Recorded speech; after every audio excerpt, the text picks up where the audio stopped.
আসসালামু আলাইকুম ভাই। ওয়ালাইকুম সালাম ভাই। এই গাড়িটাই তো নিলেন আপনি? জি আলহামদুলিল্লাহ। কত টাকাতে নিছেন? এটা নিছে আপনি 2,15,000 টাকা। 2,15,000 টাকা। গাড়ি কাগজপাতি তো এই যে আপনার বুঝে দিচ্ছি খান শোরুমের গাড়ি, যে কিস্তিতে আনা ছিল, কাগজ পরিশোধ। যে এই গাড়িটা, হ্যাঁ এই গাড়িটা যাবে কোথায়? এটা যাবে হচ্ছে দামরাই থানা আড়ালিয়া বাজার। দামরাই থানা আড়াই বাজার যাবে। যে এই গাড়িটি বেচলাম, নতুন গাড়ি।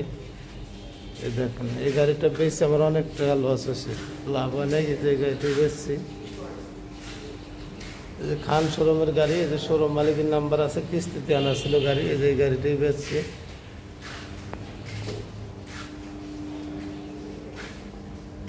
দেখা গেছে ভাই, দূরেতে যদি কোনো লোকজন আসে আমাদের কাছ থেকে গাড়ি নিতে পারবে ভাই? ইনশাআল্লাহ নিতে পারবে ভাই, কোনো সমস্যা নেই। আমরা কোনো দুর্নীতি বা সিটারি বাটপারি কোনো কিছু এরকম আছে কি? নাই ভাই, কিছু নেই আপনাদের এখানে। এই ধরনের কোনো কাজ আপনার সাথে করছি আমরা? না ভাই, কিছু করে না ভাই, খুবই ভালো লাগছে ভাই। আমরা দূরেতে যারাই আসুক আমাদের কাছ থেকে গাড়ি নিতে পারবে 100% ভাই, 100% একদম কোনো সন্দেহ নেই ভাই। ফ্যান ট্যান সব কিছু আছে যে গাড়িতে। এই যে নতুন গাড়ি, একবারে কোনো স্পট নাই গাড়িতে, যে নতুন গাড়ি।